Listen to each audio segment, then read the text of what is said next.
everyone. Today we are reading part 2 of chapter 23 of the book of Matthew. In this section of verses, Jesus is continuing on his criticism of the religious leaders of the Pharisees at this time. This section that we're reading today is actually typically called the Seven Woes to the teachers of the law and Pharisees.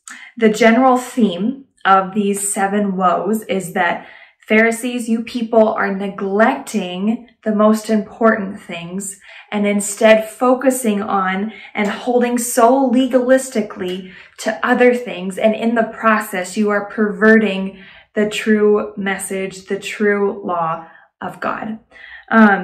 In verse 27 of chapter 23, Jesus says, "What sorrow awaits you, teachers of religious law and Pharisees, hypocrites!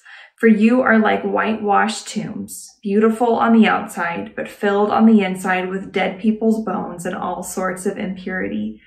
Outwardly, you look like righteous people, but inwardly your hearts are filled with hypocrisy and lawlessness." If that doesn't shoot right between the eyes, I don't know what would.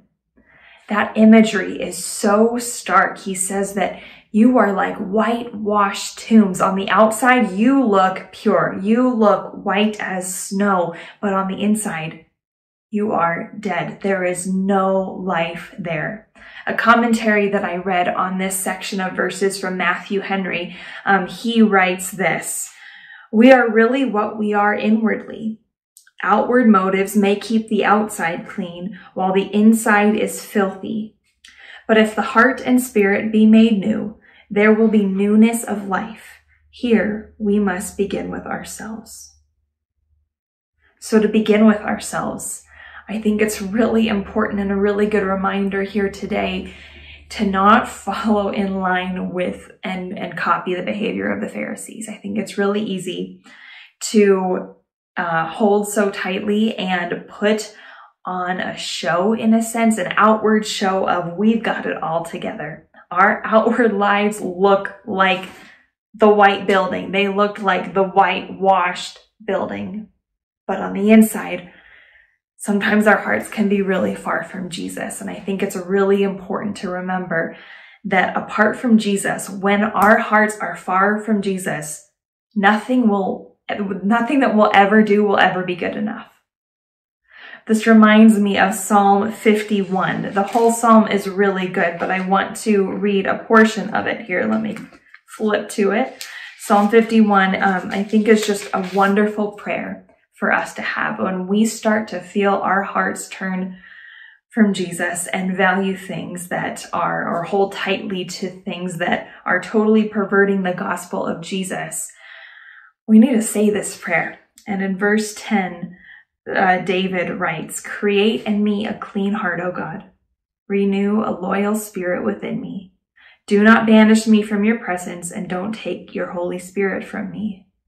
Restore to me the joy of your salvation, and make me willing to obey you."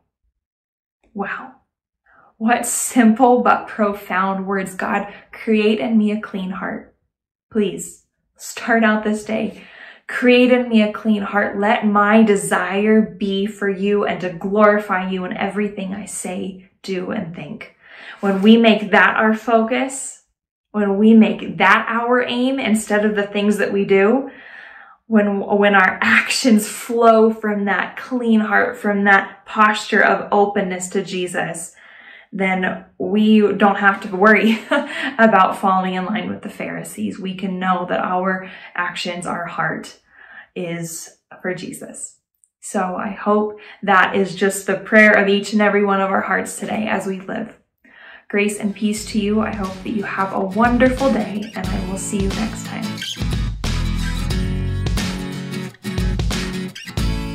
If these devotional videos are helpful to you, subscribe to our channel and click the notification button so you know when we post a new video. And of course, please share them with others.